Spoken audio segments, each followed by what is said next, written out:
మీ తాకట్టు బంగారం కష్టాలకి good bye చెప్పండి. వెంటనే ఎన్ గోల్డ్ కి కాల్ చేయండి. బాపట్ల జిల్లాలో కిడ్నాప్ కలకలం రేపుతుంది. ఆర్టీఏ కార్యకర్త నాగార్జున రెడ్డి కిడ్నాప్ కి గురయ్యారు. పందిలపల్లి రైల్వే గేటు వద్ద ఆర్టీఏ కార్యకర్త నాగార్జున రెడ్డిని కిడ్నాప్ చేశారు గుర్తు తెలియని దుండగులు.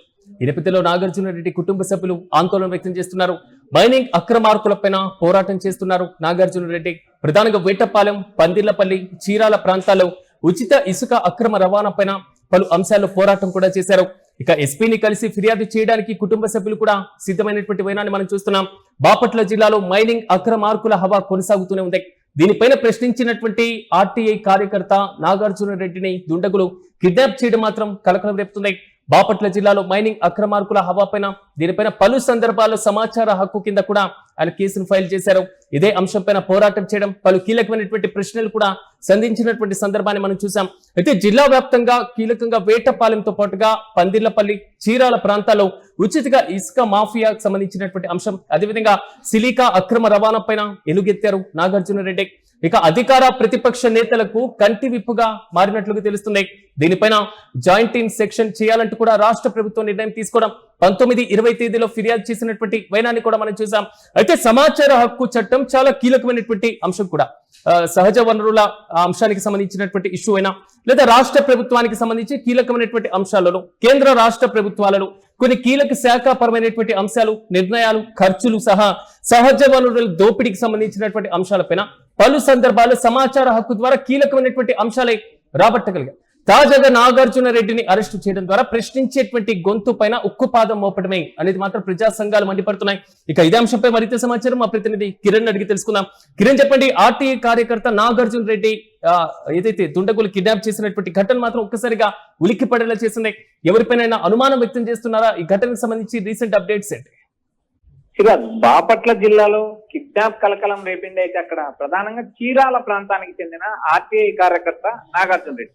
నాగార్జున రెడ్డి ఆర్టీఐకి పలు ఫిర్యాదులు అందించిన నేపథ్యం, గతంలో ఆర్టీఐకి అత్యధిక ఫిర్యాదులు పంపించింది కూడా నాగార్జున రెడ్డి. ఇసుక పైన కానీ, మైనింగ్ పైన కానీ, పోలీస్ అధికారుల పైన కానీ, ఎక్కడ ఆ ప్రాంతంలో సాధారణ ప్రజలకు కానీ, తనకు కానీ, ఏదైతే సమాజానికి కానీ ఏదైతే ఇబ్బంది కలిగిస్తున్నారో వారిపైన నాగార్జున రెడ్డి పోరాటం చేస్తుంటారు. సుదీర్ఘకాలంగా ఆయన ఆర్టీఐ కార్యకర్తగా ఉన్నారు. పలు వాద్యాలు వేశారు. కొన్ని చోట్ల దాడులకు, అతని పైన దాడులకు తెగబడ్డ నేపథ్యం కూడా ఉంది. అలాంటి నాగార్జున రెడ్డి పైన ఇటీవల ఆర్టీఐ నిషేధం విధించింది. ఆర్టీఐ చైర్మన్, ఆర్టీఐ కమిషనర్ నేరుగా నాగార్జున రెడ్డి ఫిర్యాదులు తీసుకోవద్దంటూ ఏకంగా ఒక జీవో ఇచ్చిన పరిస్థితి ఉంది. ఎందుకంటే నాగార్జున రెడ్డి ఆ ప్రాంతంలో, చీరాల ప్రాంతానికి చెందిన నాగార్జున రెడ్డి గతంలో కాంగ్రెస్ ప్రభుత్వంలో ఉన్న ఎమ్మెల్యేల పైన పోరాటం చేశారు, వైసీపీ ఎమ్మెల్యేల పైన పోరాటం చేశారు, ప్రస్తుతం కూటమి ఎమ్మెల్యేల పైన కూడా పోరాటం చేస్తున్నారు. ఎక్కడైతే అక్రమం జరుగుతుందో నేను ముందున్నానంటూ ఆ ప్రాంతంలో వెళ్ళే నాగార్జున రెడ్డి వరుసగా ఫిర్యాదులు చేయడం, అటు కోర్టుకు గాను, ఇటు ఏవైతే ఆర్టీఐ ముందు కానీ అధికారుల ముందు హాజరు కావడం కూడా ఇటీవల పలుమార్లు జరిగింది. అయితే ఇక్కడ ప్రధానంగా ఇసుక మైనింగ్ మాఫియా తమ భర్తను కిడ్నాప్ చేసిందంటే ఇప్పటికే నాగార్జున రెడ్డి భార్య ఫిర్యాదు చేసిన సమాచారం వినిపిస్తుంది. ఏదైతే అక్కడ పందిళ్లపల్లె రైల్వే గేటు వద్ద ఉన్న నాగార్జున రెడ్డిని బలవంతంగా కారులో ఎక్కించుకొని పోయారు, ఎవరో దుండగులు ఎక్కించుకొని పోయారు అనే ఒక సమాచారం అయితే వస్తుంది. అయితే ఇక్కడ ప్రధానంగా గతంలో అధికారం గాని, ప్రతిపక్ష నేతల పైన గాని పోరాడము, పలు ఫిర్యాదులు చేయడము, వాటిపైన అధికారులు స్పందించడం, ఇటీవల కూడా ఏదైతే పందిళ్లపల్లె కానీ, బాపట్ల కానీ, చీరాల కానీ ఆ ప్రాంతంలో ఇసుక మైనింగ్ సిలికా మాఫియా పైన ఫిర్యాదు చేయడం, ఏకంగా రాష్ట్ర ప్రభుత్వం స్పందించడం, ఆ ప్రాంతంలో విచారణ చేయడంతో ఏదైతే ఆర్టీఐకి ఫిర్యాదు చేసిన నాగార్జున రెడ్డిని ఏ ప్రమేయంతో, ఎవరి ప్రమేయంతో కిడ్నాప్ చేశారనే అంశం పోలీసుల విచారణలో తేలే అవకాశమే. ప్రస్తుతం అయితే నాగార్జున రెడ్డి కుటుంబ సభ్యులు ఎస్పీని కలిసి యోచనలో ఉన్నారు. ఇటు స్థానికంగా ఉన్న పోలీస్ స్టేషన్ లో ఫిర్యాదు చేశారు. నాగార్జున రెడ్డి కిడ్నాప్ అయితే అంటే వారి కుటుంబ సభ్యులు ఎవరిపైన అనుమానం వ్యక్తం చేస్తున్నారా? దానికి సంబంధించిన డీటెయిల్స్ అంటే ఇక్కడ ప్రధానంగా కుటుంబ సభ్యులు ఆ ప్రాంతంలో ఉన్న ఏవైతే వేటపాలెం గాని, పందిళ్లపల్లె, చీరాల ప్రాంతంలో ఉచిత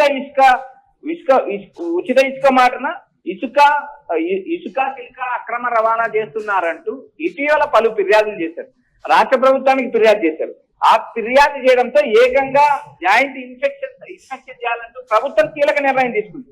19, 20 తేదీల్లో కూడా ఫిర్యాదు చేసిన నాగార్జున రెడ్డితో పాటు అధికారులు ఇసుక మైనింగ్ కు సంబంధించిన వ్యవహారంపై కూడా తనిఖీ చేశారు. స్థానికంగా ఫిర్యాదు చేయడం, ఎవరైతే ఫిర్యాదు చేశారో ఫిర్యాదుదారు దగ్గర సమాచారం తీసుకోవడం, ఆ ఇన్ఫర్మేషన్ క్రోడీకరించడం కూడా అధికారుల విధి. కాబట్టి వారు నేరుగా నాగార్జున రెడ్డితో కలిసి ఎక్కడెక్కడ అక్రమాలు జరిగాయనే అంశం పైన కూడా ఆ ప్రాంతంలో తనిఖీలు నిర్వహించారు. అందుకు తగిన రిపోర్టు కూడా ప్రభుత్వానికి అందించే యోచనలో ఉంటారు. అయితే ఇక్కడ రైల్వే గేట్ వద్ద ఉన్న ఆర్టీఐ కార్యకర్త నాగార్జున రెడ్డిని బలవంతంగా కారులో ఎక్కించుకొని కిడ్నాప్ చేశారు. అయితే కుటుంబ సభ్యులు కూడా ఆందోళన వ్యక్తం చేస్తున్నారు, ఎస్పీని కలిసి యోచనలో ఉన్నారు.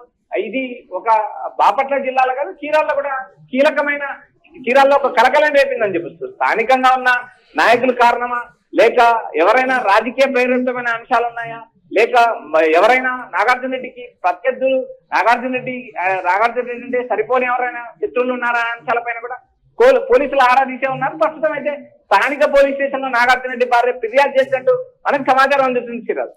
Right Kiran, thank you.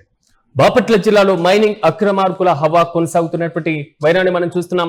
దీనిపైన ప్రశ్నించినటువంటి సమాచార హక్కు కార్యకర్త నాగార్జున రెడ్డిని దుండగులు కిడ్నాప్ చేయడం స్థానికంగా కలకలం రేపుతుంది. అయితే జిల్లాలో ఎక్కువగా వేటపాలెం, సముద్ర తీర ప్రాంతం, పందిళ్లపల్లి, చీరాల ప్రాంతాల్లో ఉచిత ఇసుక సంబంధించినటువంటి అంశం. సో ఉచిత ఇసుక మాటున ఇసుక సిలికా అక్రమ రవాణా పైన కూడా నాగార్జున రెడ్డి పలు సందర్భాల్లో అధికార ప్రతిపక్ష నేతలు కూడా కంటి విప్పుగా మారారు అనేది మాత్రం క్లియర్ కట్ గా మనం చూడొచ్చు. పలు సందర్భాల్లో కీలకమైనటువంటి అంశాలను, కీలకమైనటువంటి ప్రశ్నలు సమాచార హక్కు చట్టం కింద కూడా ఆయన అప్లై చేయడం జరిగింది. దీనిపైన జాయింట్ టీమ్ సెక్షన్ చేయాలంటూ రాష్ట్ర ప్రభుత్వం కూడా నిర్ణయం తీసుకోవడం 19-20 తేదీలో ఫిర్యాదు చేసినటువంటి వైనంతో మనం చూస్తున్నాం.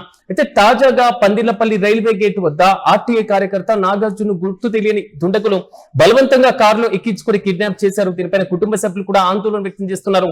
ఎస్పీని కలిసి ఫిర్యాదు చేయడానికి కూడా వారు సిద్ధమైనట్లుగా తెలుస్తున్నాయి. చూడాలి, ఇంతకీ పోలీసులు ఈ అంశంపైన కేసు నమోదు చేసుకుని త్వరితగతిన విచారణ చేపట్టాలంటూ కూడా సమాచార హక్కు కార్యకర్తలు డిమాండ్ చేస్తున్నారు.